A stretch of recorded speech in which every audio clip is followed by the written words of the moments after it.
Hello and greetings. Welcome to Food Nutrition 225. I am your teacher, Dr. Joyce Sherpa, and my theme for the term is we have a choice. So, as this wonderful picture in the background shows you, my thought on your choice is we can take pills.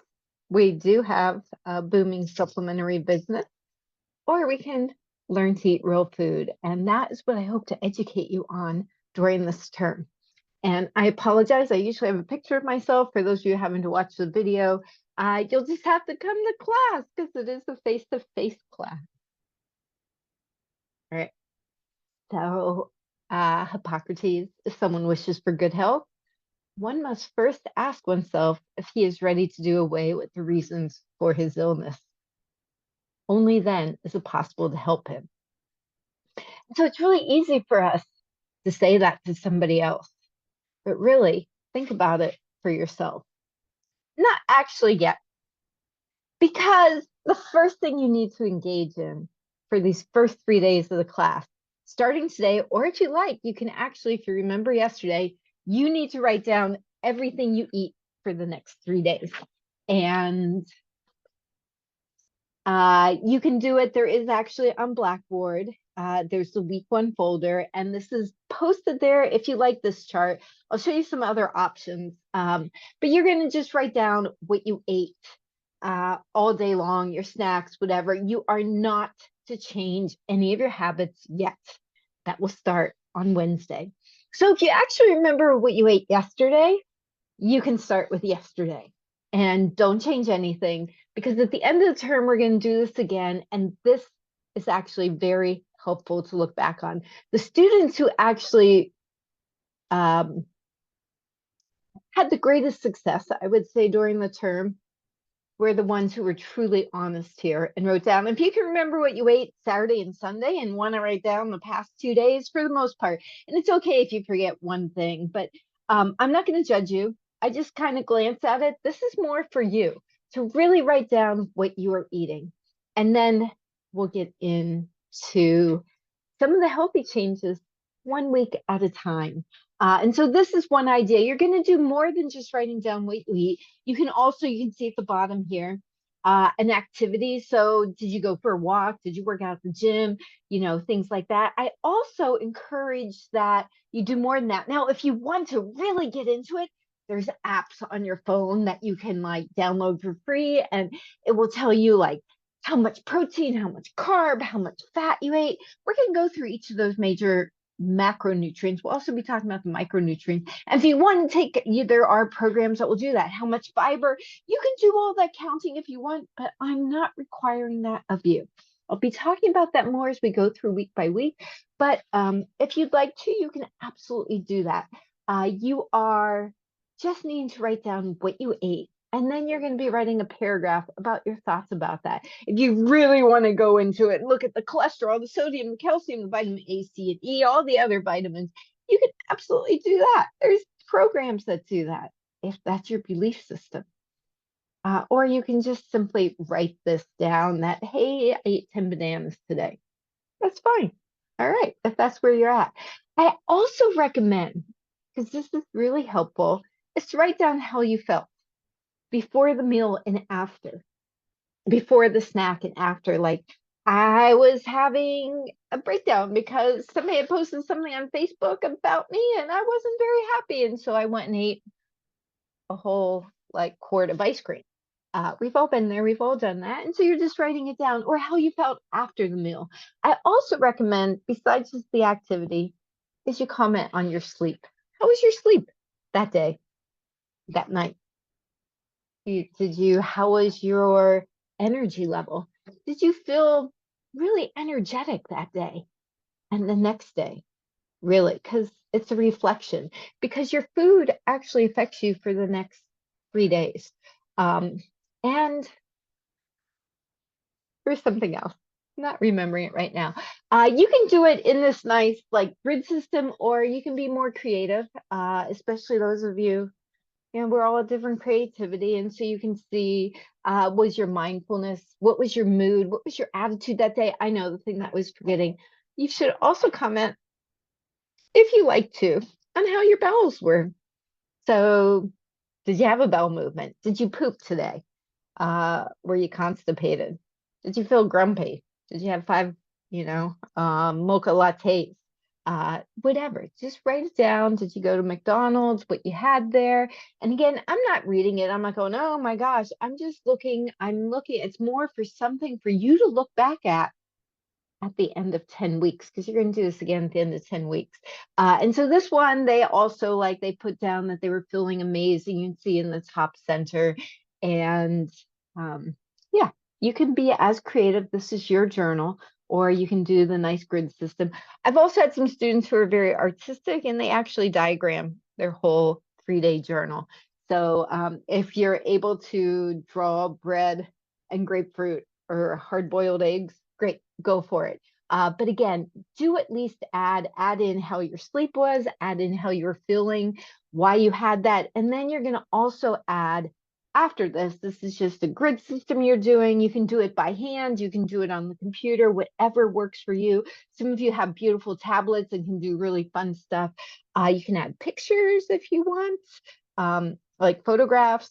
I ask that you then submit it as a PDF. So I do not have an Apple device, and Apple saves things not necessarily as a PDF. So you have to learn to select it as a PDF, and I can't actually access it. So it's really important that you submit it as a PDF. And so that's what we're going to be learning how to do this week. So you can do it by hand, and then you just take a picture, and your cell phone has, when you take a picture, that you save it as a PDF. Or you can download a free app and it will do, and we can talk about that. And just to ask me in class, either Monday or Wednesday. I always have office hours. I'm there a half hour before class. I'll be there at 9, at whatever, the half hour before class starts. And I will always stay a half hour after if there are questions. And so this first week is us learning how to submit stuff. So I know this is a face-to-face class. But the Blackboard does have a really nice feature because it allows you to submit stuff. If you haven't quite finished it at the time in the class, everything is due by midnight of that day, that you can finish it after class and submit it there when I'm not available. And great. Right. And there's somebody, that's not actually somebody from my class, but I did have somebody who turned in, that was their 3-day journal, looked actually like that, and it was beautiful and fun to look like. But again, include things like how your sleep was, how your emotional, and then a paragraph at the end of 3 days, how you feel about your 3 days, and also a paragraph about yourself. So something fun. It tells you all of this on Blackboard. So the other thing I wanted to talk about is the big question that you all have.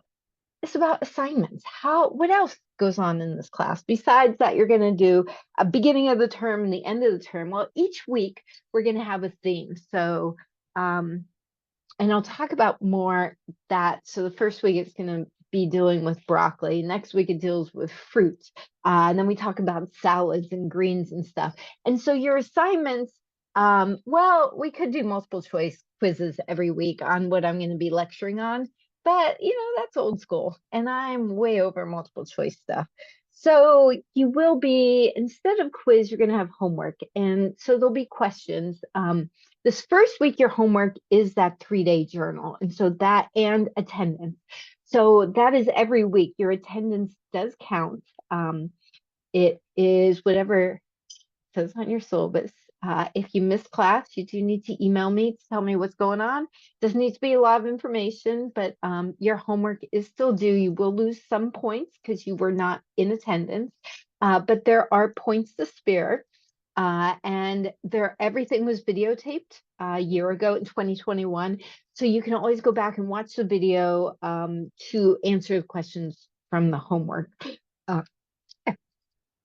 You will have a weekly, this is not yet showing up in the week 1 folder, because again, your homework set for week 1 is that you come to class and that you do that 3-day evaluation of your homework and the other things that it says there. There is something that will show up by the second class of the first week, and that will be the first 7-day inspiration, which is a weekly challenge, which is going to involve broccoli and also not eating something like our first week, but you're not to change anything yet.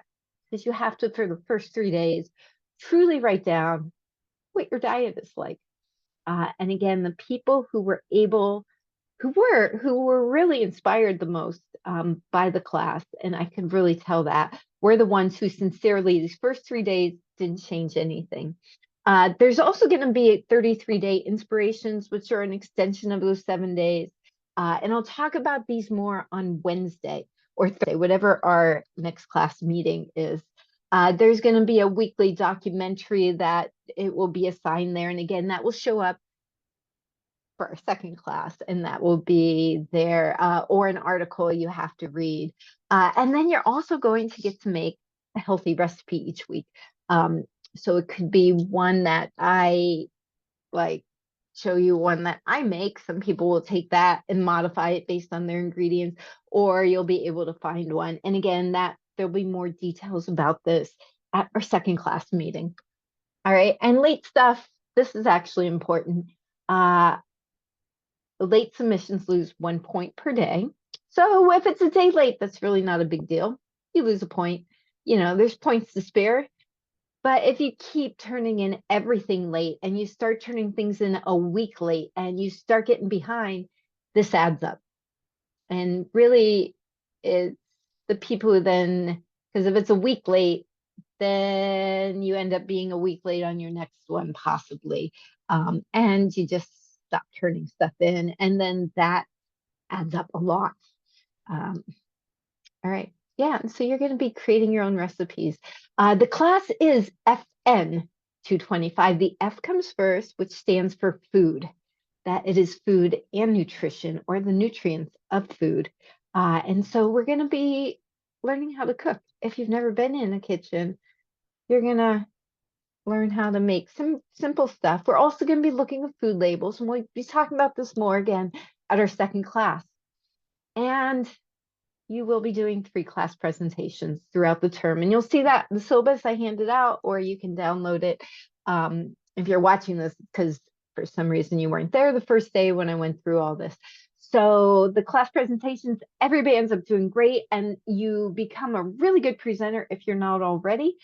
This is just a gal presenting in front of her dog to practice, but you will be doing them. This is a face-to-face class, so you will be doing them in person. So the subjects, yeah, really, we'll talk about that more as we go through. The first thing, though, is you change nothing for the next 3 days, or the next 2 days if you want to start yesterday and remember what you did, remember emotional state, blah, blah, blah. And then write a paragraph evaluating yourself. All right, more to come. We'll talk about it at our second class meeting. But what are we doing the rest of today? Well, I've read a book. Actually, I have not finished this book yet because other things come up, by T. Colin Campbell, and I'll be talking about him more throughout the term. He's one of my heroes. He's professor emeritus from Cornell, and he had a book that came out, I believe, in right when COVID happened, actually in 2020, called The Future of Nutrition. It looks at the history of nutrition. And on spring break of 2021, when I was putting the slideshow together, I read his first couple chapters, and it really inspired me, as all of his books have. And this is Ayurvedic, is the original medicine. It's from ancient India. It is the pairing to yoga. So yoga is actually not complete yoga. We think of as the movement, but it's really the meditation. And Ayurvedic is the food.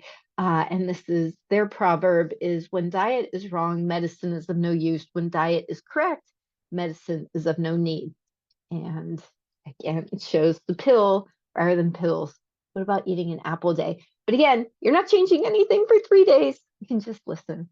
All right. And one of the first chapters in Dr. Campbell's book was called Disease Care Institutionalized.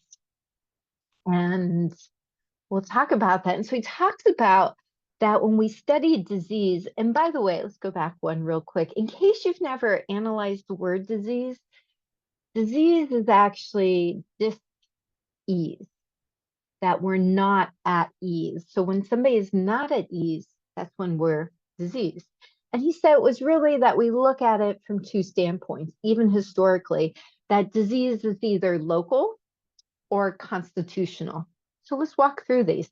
And yes, that is a picture of both a strand of DNA in the background, of course, and the lovely coronavirus. So local disease is that there is a specific and precise cause of the illness. So the specific cause can be dealt with very precisely. So a boo-boo, right? You fall off your skateboard, you fall off your bike, and you skin your knee. Very specific cause, the fall, the scrape on the sidewalk, and we can deal with it very precisely. Mom gives it a kiss.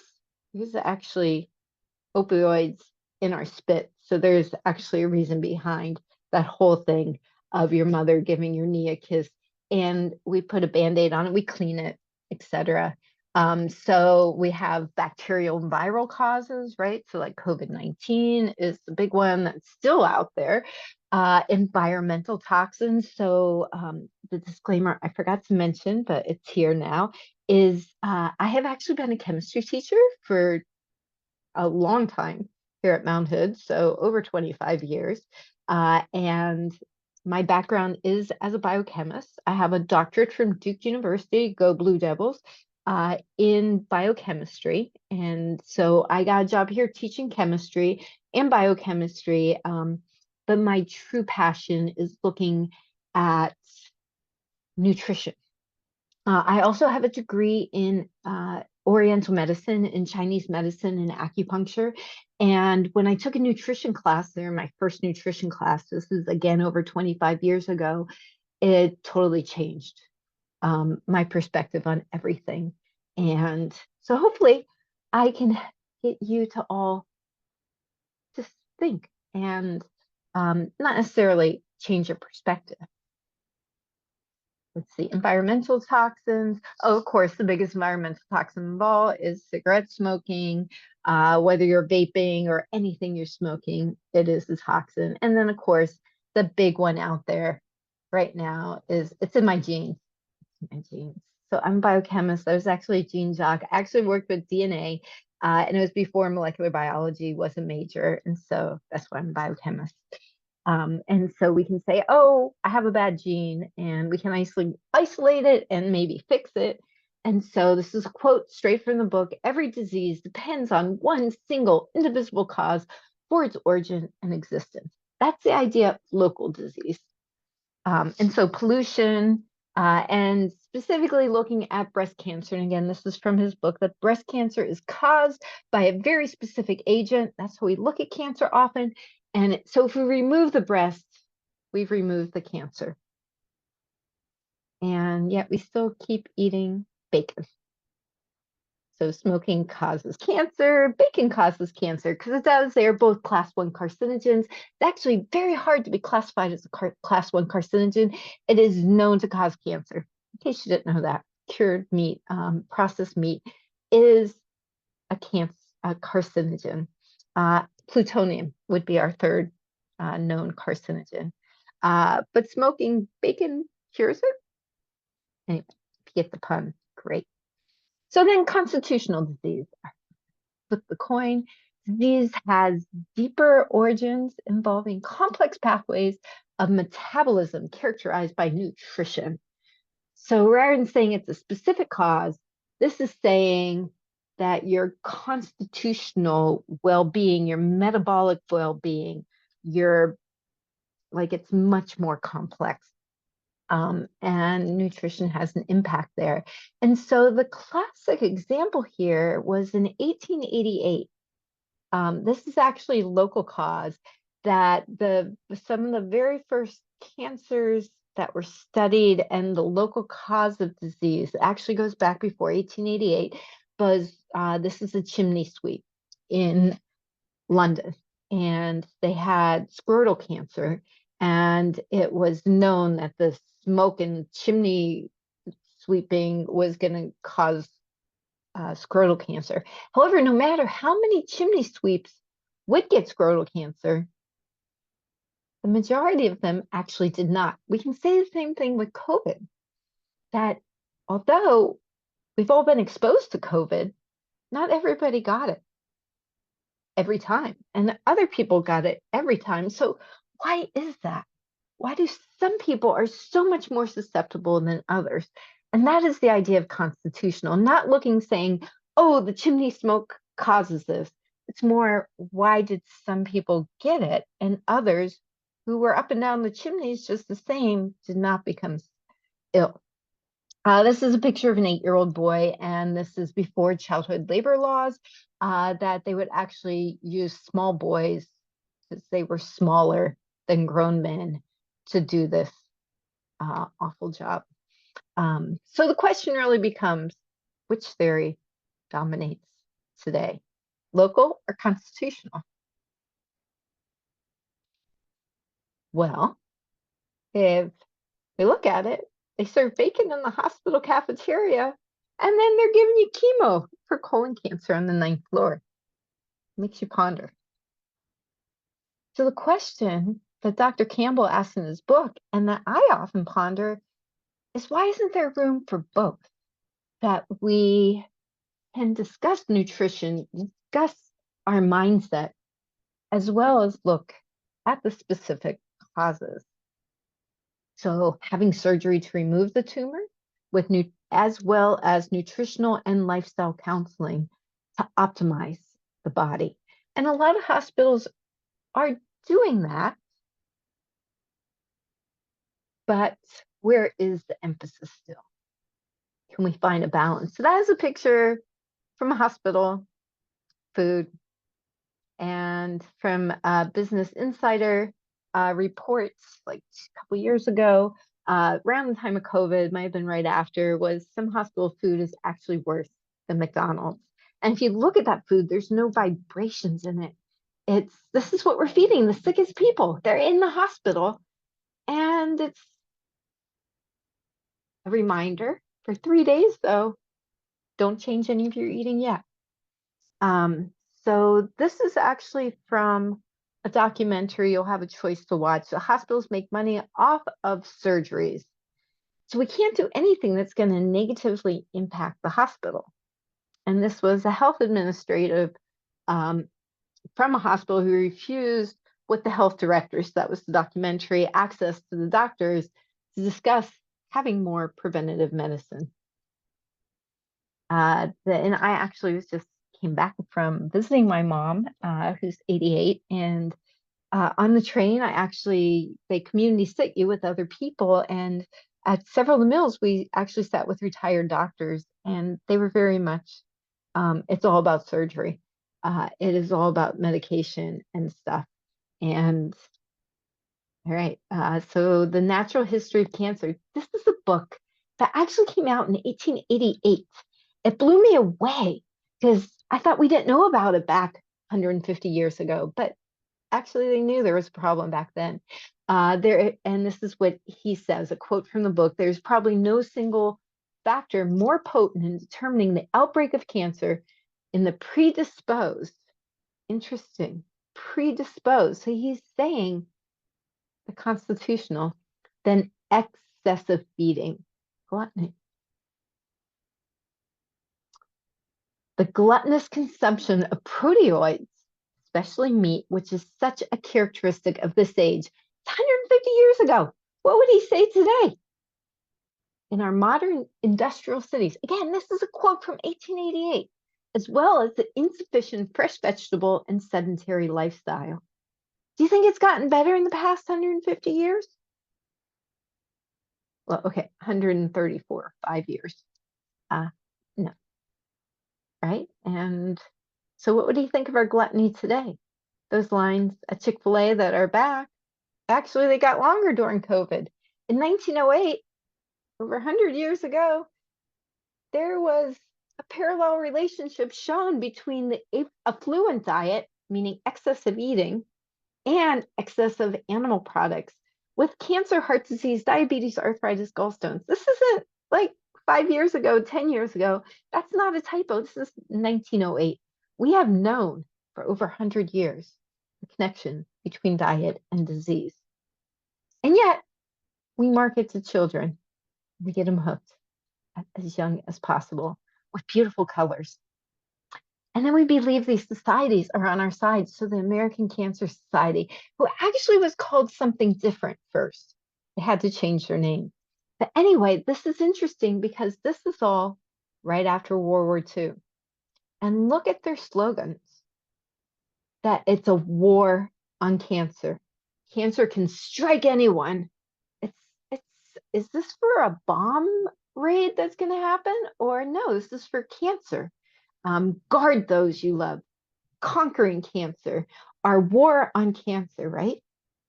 We even have this guy dressed up in his outfit. And this is an old ad again from back in, I guess, 40s, 50s, right after World War II. The only safe weapons, this is what is promoted and still is promoted, is surgery, x-rays, radium. They would now say chemo instead of the radium. So they actually, radium is nuclear medicine, and they actually would implant the radium in the cervical cancer tumors with the idea that, so this is right after we've dropped the bombs in Hiroshima and Nagasaki. And so we're trying to promote that actually nuclear energy is a great thing, and that we would implant it in the mass tumors in women with breast cancer. They would actually implant the radium, and the idea was that it's going to destroy the cancer cells because it's going to radioactively destroy them. And so the American Cancer Society, they got a new slogan, logo. Look at the logo, right? Attacking from every angle. And they also realized, hey, we should invest in the doctors of the future, who are these poor students. When I was at Duke, there were medical students had to do a year in the lab, the laboratory. And so I had a lot of friends who were in medical school, and then they would get wined and dined by the drug companies. They would take them out for lobster, steak, and because anyway, so cancer prevention, again, surgery, screening tests, vaccines, medication. Oh, and there is a little thing about lifestyle choices, avoiding or quitting tobacco, because it's too strong to say you gotta quit it. We're going to say, let's try to avoid it. Let's limit our alcohol. Keep active, avoid obesity. It's right there. And the children, and we want to say it's all related, the DNA. That's what's standing out right there. And it's the war on cancer, which came about in the 70s during the Vietnam War and Richard Nixon. Looks just like Uncle Sam there. All right. So this was fascinating to me. So Taco Bell, KFC, and Pizza Hut are called the Yum Brands. There is actually a burger place that Yum Brands has branded. I'd never heard of it, but I'm sure we all will in the next several months. So that is actually Yum Brands owns Taco Bell, KFC, and Pizza Hut, and I believe might be the biggest fast food out there now, because they have these three, and now they have this burger, and then also Tyson, which is the big chicken distributor, all give money to the American Heart Association. What's the biggest cause of heart disease? Got to ponder. The American Heart Association sponsors also include at least 5 state beef councils. So fascinating. And, not to be let down, our ultra processed food giants, including Nestle and Kellogg's and PepsiCo, they also give significant amount of money. And here it's about the American Heart Association, but it's all of them.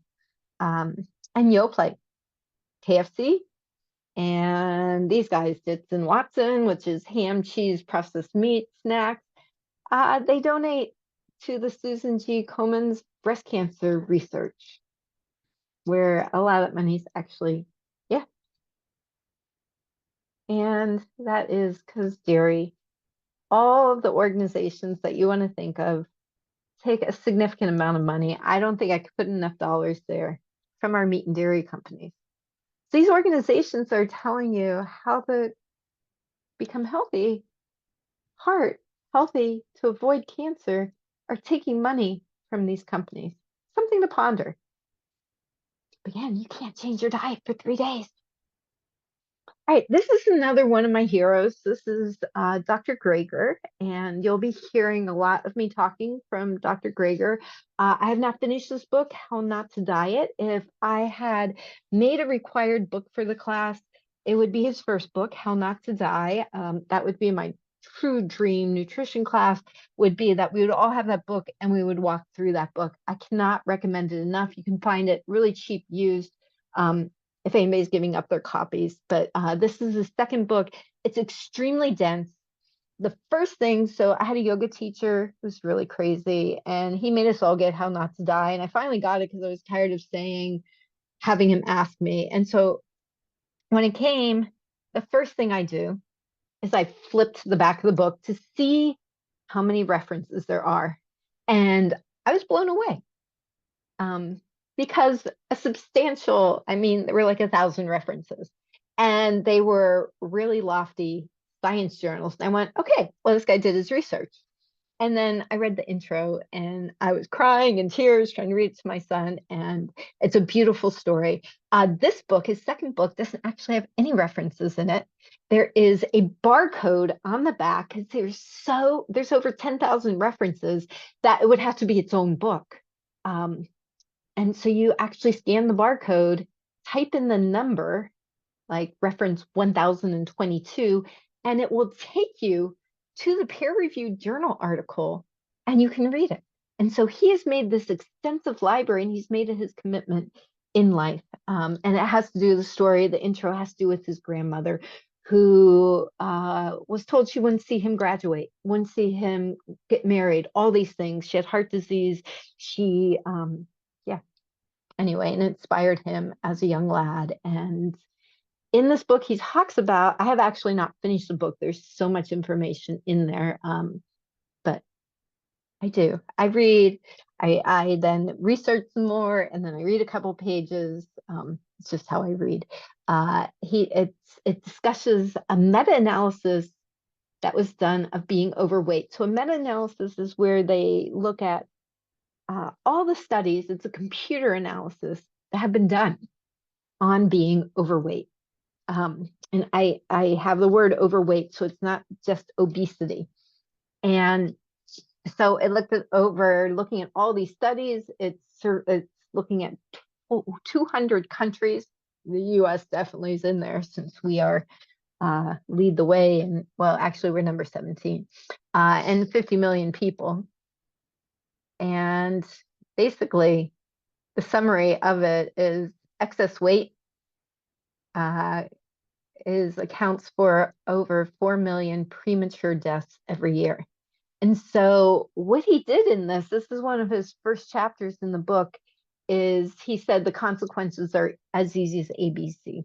And I thought this was also something nice to talk about the first day. And so A was for arthritis, the best foods for arthritis. And so again, you can see whole food, plant-based. So I am not a vegan. Some of these people I talk about, they are vegan. They actually would not say they're vegan. Vegan is not a very healthy lifestyle, but they would say you need to eat real food. The thing that the keto diet and why it's successful and whole food plant-based have in common over veganism is they're not eating processed food. But anyway, in the study, they looked at, this is a different study, but for arthritis, where they looked at obese, this one specifically, obese osteoarthritis sufferers that were randomized to either lose weight, 20 pounds, or to have knee surgery. And so people were carrying that much excess weight.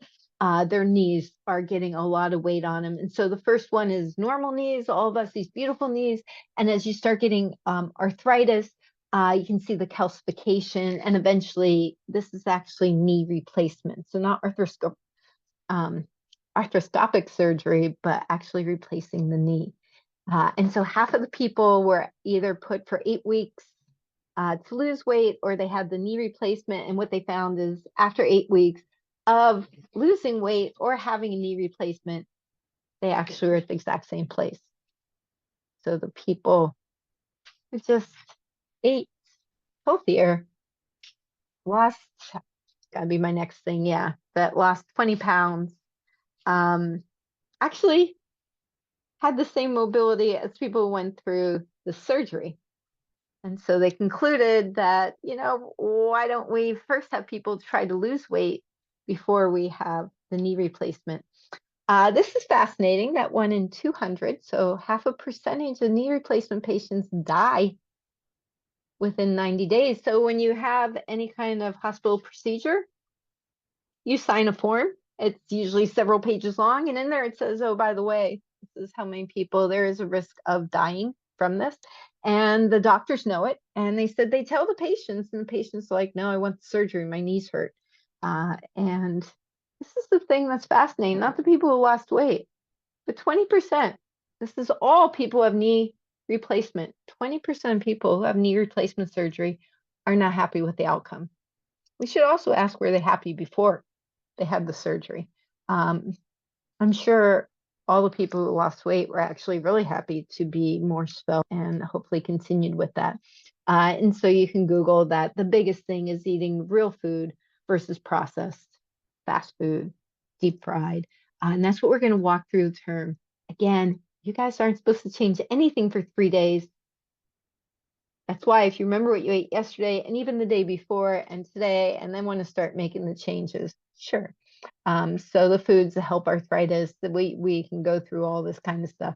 It's, the herbs, the spices, the greens, nuts. It's quite, you always have a choice. And this is just there because there's actually another study that was done with knee surgery, and this one blows me away. There was a guy, and this was not knee replacement. This was just, cleaning up the knee. And half the people, they didn't know if they were getting the surgery or not. I mean, they all went in for surgery, and some of them, he just made the incision, and then they did nothing. They just kept them under for every amount of time, and they didn't tell the people. And they had the exact same success rate of the people who they did absolutely no surgery to and the people that they actually cleaned up the knee on. So the question then becomes, how much of it is real and how much of it is in our mind? You can ponder that. And we'll get to that eventually, this term. B, going through the ABCs, B is for blood pressure and back pain. We're going to double dose on this one. So when you have excess weight, again, this is overweight, not fully obese. You have an increased joint load, you have increase in inflammation, and high cholesterol goes along with that. And we will be doing a whole class about cholesterol. And so that's just the pictures showing looking at back pain. So those are pictures of your lumbar vertebrae and looking at, and when they actually, this is going to be somebody who died, when they did autopsies on people who are overweight, they find that the arteries are actually clogged. And that's what these pictures are showing, is the clogging of these arteries, that the bone are not actually getting any blood supply. And that is actually where their back pain is coming from. And so they're starved for nutrients. And that's actually a picture showing the A would be the normal back, where you can see the holes where the arteries can feed into the spinal column. And then this one is just coated with fat and cholesterol. And so you're not getting any nutrients in there. And the other problem in visceral, so visceral fat is the fat in the center of our body, and it is compressing the kidneys and sustaining some blood pressure, then squeezing sodium back into the blood, which makes disastrous health consequences. That's a quote from Dr. Greger. And so you have this combination of high blood pressure and obesity. The good news, it turns out for every 9 pounds you lose, you lower your blood pressure as much as cutting the salt out. You just have to lose some weight. You just have to, yeah.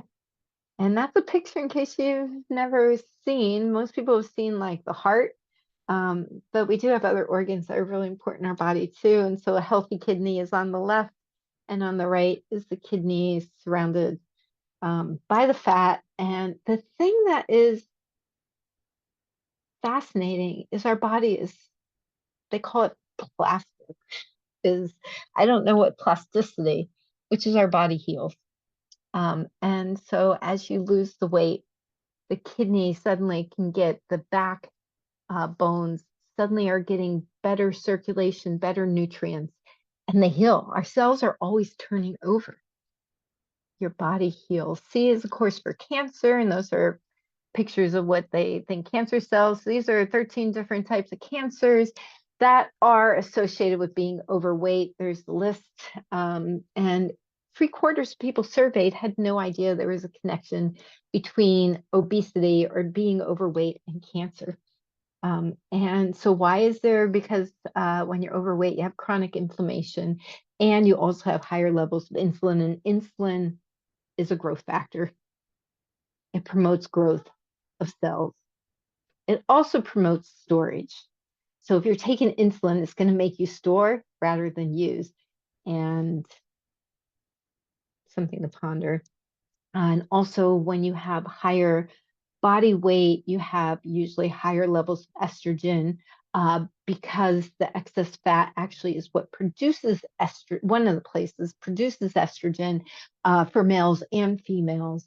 And estrogen is also known as a growth promoter.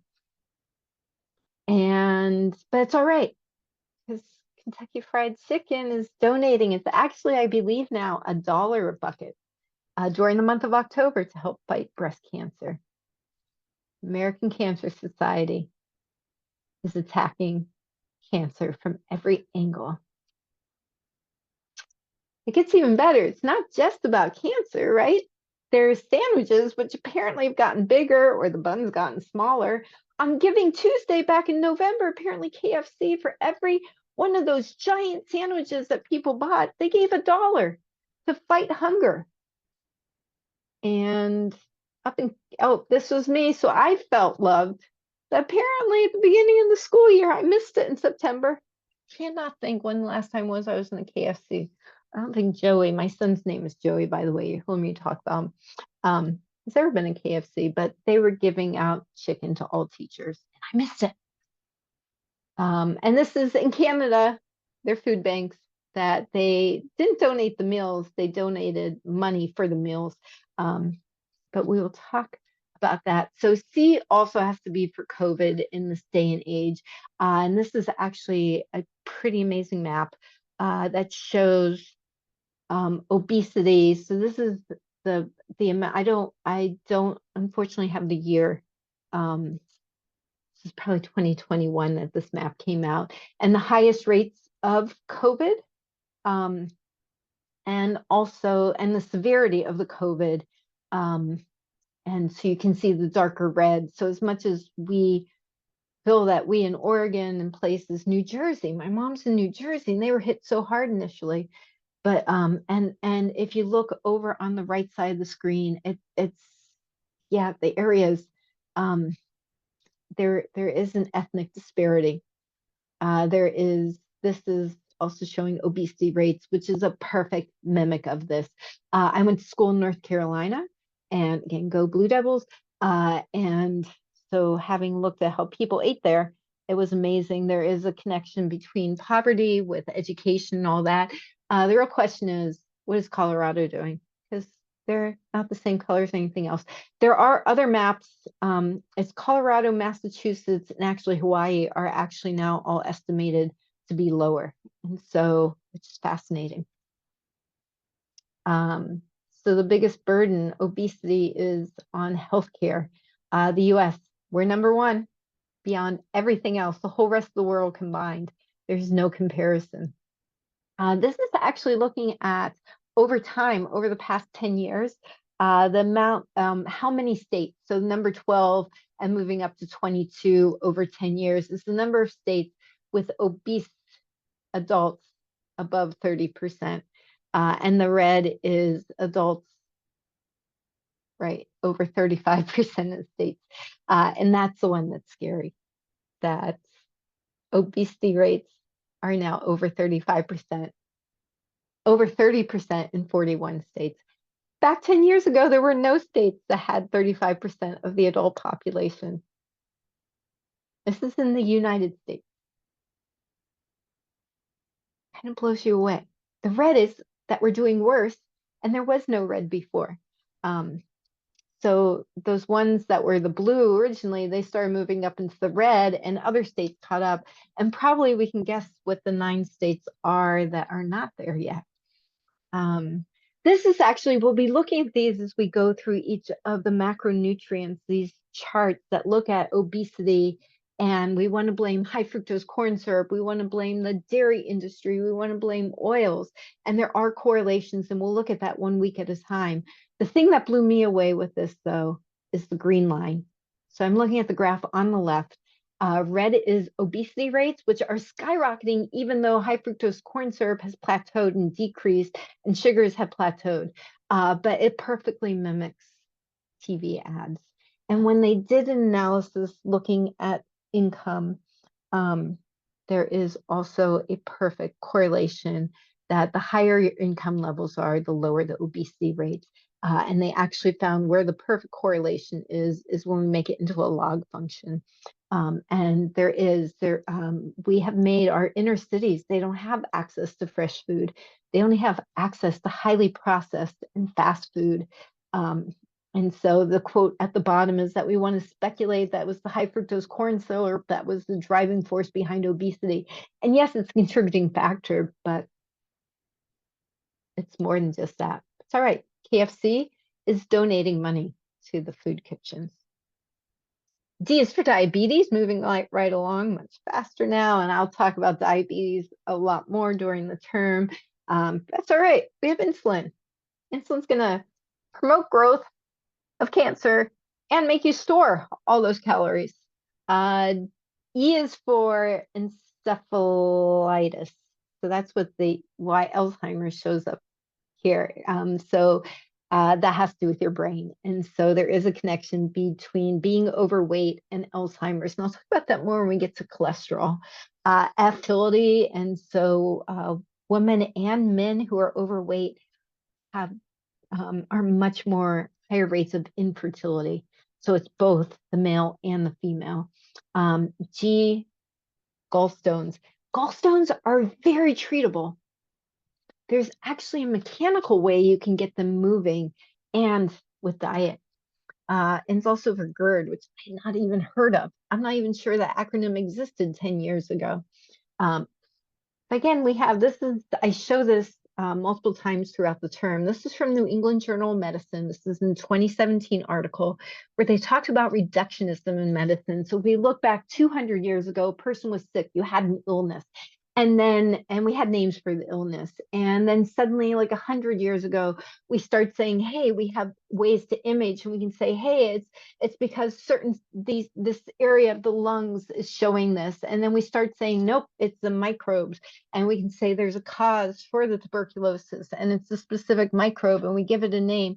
And then we move into now where we start saying, but we have a molecular reason that there's this molecular change that is caused by this microbe, but it's all great because we have a pill for that.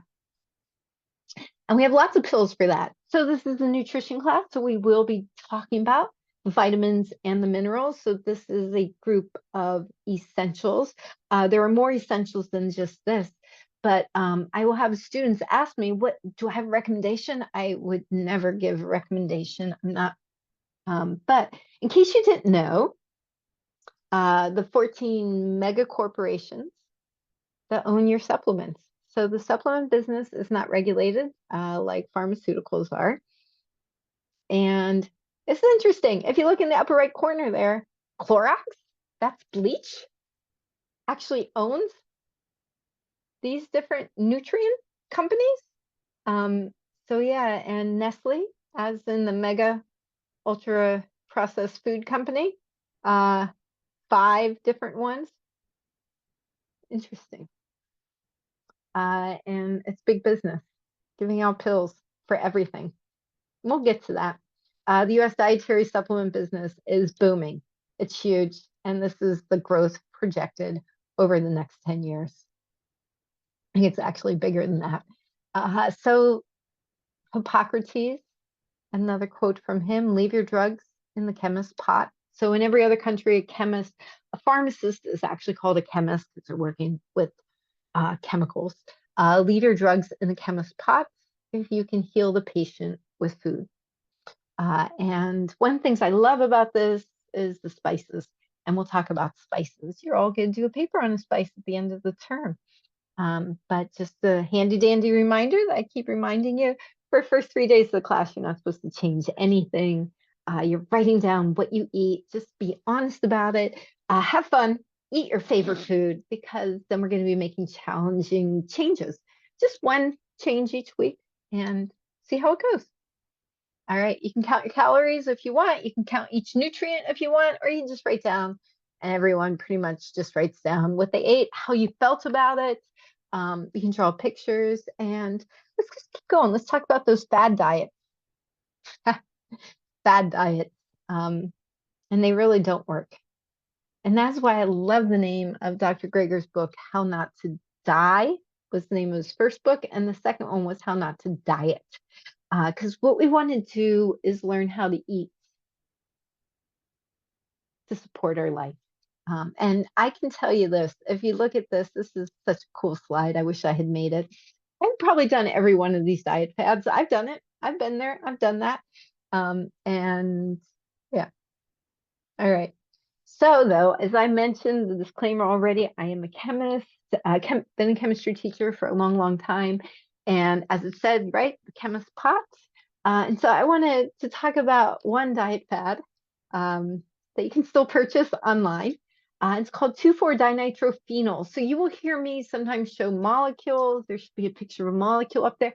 I'm not testing you. Again, there's no tests or quizzes in here. You're going to have homework stuff, but please don't be afraid of these. I highly recommend you should all take a chemistry class at some point, even if it's not required, because the elements of the periodic table are amazing. They were all those essential nutrients that we talked about. Anyway, here's the molecule, and it is a weight loss agent. It's from Dr. Greger's book, a weight loss agent with significant acute toxicity. Oh yeah, and a risk for death. What? It's a weight loss agent and it could kill you? And that's just the name. All right, and these are some old ads for different weight loss agent. This is called Lard Be Gone. I don't know if it's a real ad or not, but gotta love it. And this one just cracked me up because Bollywood, this is in India where half the people don't have enough food. Our country is starving because we have too much food, but the wrong food. So we are actually not getting enough of the micronutrients, but getting too much of the macronutrients. But apparently in India, they're running through the same problem too. So you have half of the population doesn't get enough of the macronutrients, doesn't get enough food, and the other half who is mimicking how we eat. Anyway, the bottom of the ad in the middle about lard be gone, the tapeworm. So I'm going to go off on a little tangent for a minute. And that is, there is a diet fad that I have never tried and would not and could never, ever. You should never do this. This is for real, though, that you can buy these pills online that have live tapeworms. This, I've had students from other countries and they're just sitting there going, people would really do this? Because these guys, they're this flat segmented worm. I don't have an actual picture of them. And yeah, this is an old ad. Women and men have done this. These worms actually live in your intestines for 25 years, and they eat all your calories, and so you lose weight. And yeah, there's a bleeding bowl that comes with this Dr. Quack. It's called that. It's a joke ad, but this is, they grow 55 feet long. Your intestines are like 26 feet long, so they're doubling around in your intestines. So you've lost weight, but you're basically this ginormous worm in there, and then they have babies inside of you. This is a terrible fad, and the only way you get them out, I know it's a disgusting picture, I apologize, is you have to entice them out. And so like your animals get worms and you give them a pill that's a dewormer, right? Anyway, so they have to put a food out there and then you have to wait a long time. A person has to be very patient for the worm, and they actually can travel through your body and they cause all these terrible things to happen. It is a terrible fad that was done during the Victoria age. So if you ever see pictures from the Victoria age, the women have these outrageously tiny waists, worms inside of them. They also had very short lifespan. And an enema is something that is given to flush out your intestines. So that is actually a fad that's also a little crazy, that people will give themselves tons and tons of enema to try to lose weight. Don't do any of these things. There's actually, I don't know who Tyra Banks is, but I guess it's some talk show that people actually admit that they would take this to lose weight. But it's not like you take it one time, it's been inside of you for 25 years. You have to go get, yeah. So don't do fads. especially crazy ones. But back to the 2,4-DNP. So this is a picture from World War I or World War II, somewhere in Europe, and it is anything that has those nitrogen with oxygen groups on them. Those are explosives. And so 2,4-dinitrophenol was made. TNT looks similar to this. It just T is for trinitro, so it has three of those groups on there, and so the OH has a CH3. So it's an explosive, and what happened was these guys who worked in these factories were losing huge amounts of weight. And more than that, so because of that, between World War I and World War II, during the Great Depression, it becomes a popular weight loss drug, which is crazy to me because there's a depression going on. I thought that meant there wasn't enough food. People didn't have jobs, but they're worried about their weight. Anyway, this is a geeky thing for those who've taken biochemistry, which a couple of you have, it uncouples oxidative phosphorylation. But basically what it does is you're doing all this work, and you can't make the ATP. And we'll talk about that later in the term. It's how bears hibernate. They don't take 2,4-dinitrophenol. They have a natural way that allows them to create heat in their body without making ATP.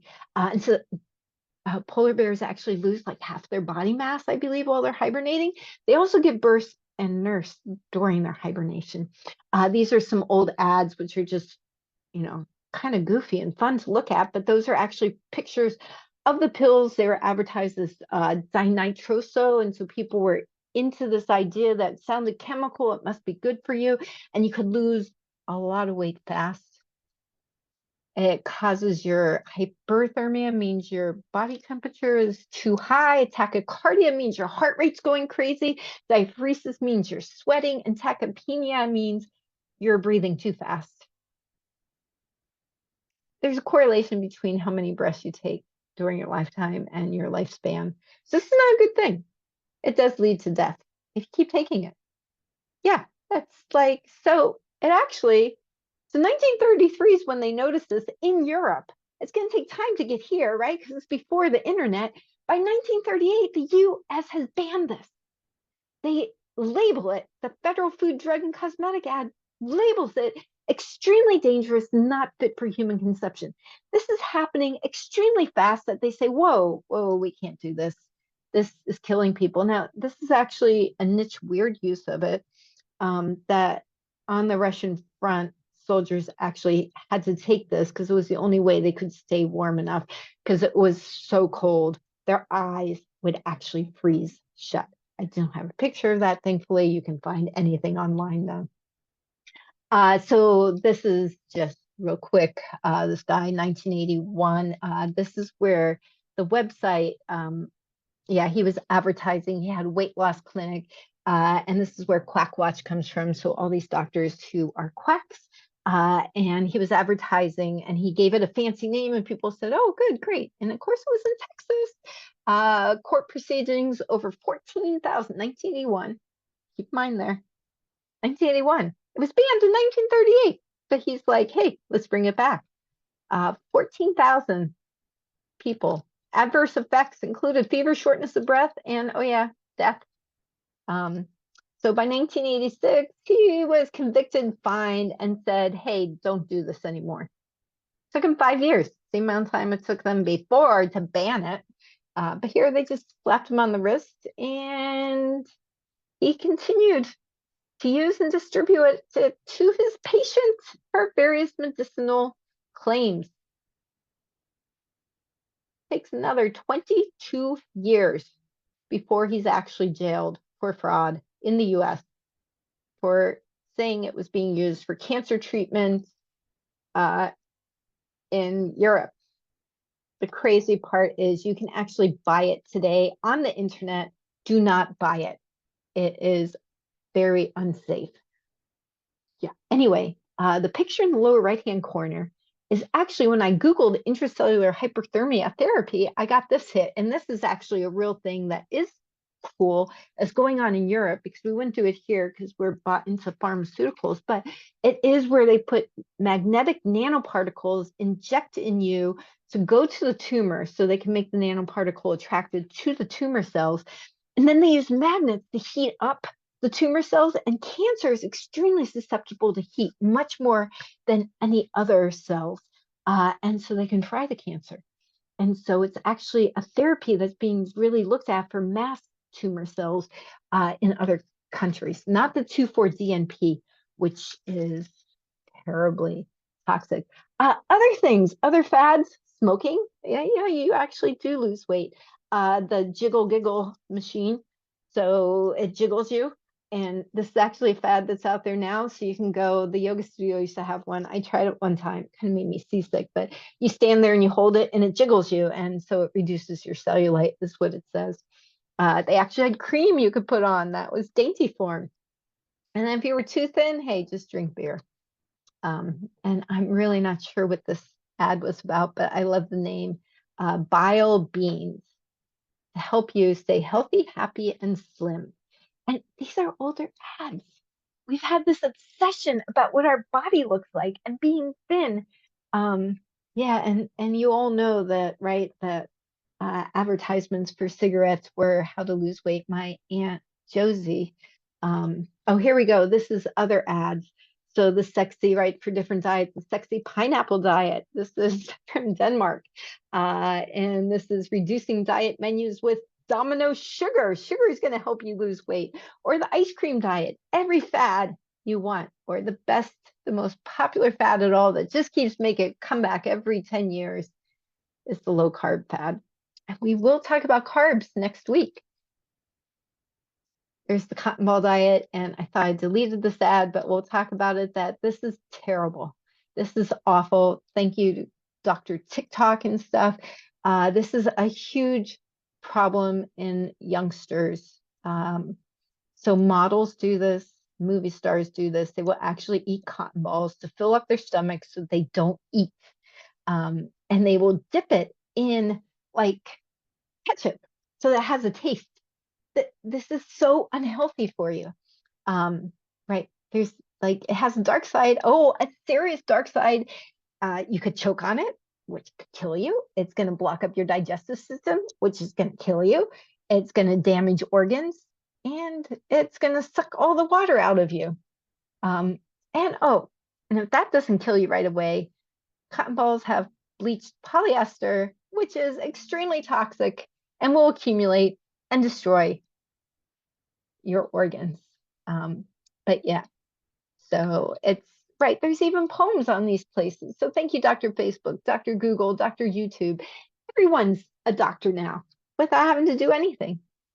And yeah, anyway, the amount of eating disorders. Then we get into the whole thing of fasting, and I actually will talk about fasting. There are medicinal uses, there are healthy ways. They put fancy words on it like autophagy, and we will talk about autophagy and what the meaning is. We will talk about this, and we'll talk about intermittent fasting. I'm a huge proponent and love the idea. We will get to that. But I also love the quote by Mother Teresa that since I mentioned water fasting, I found one of my favorite quotes on water, that we ourselves feel that what we are doing is just a drop in the ocean, but the ocean would be less because of that missing drop.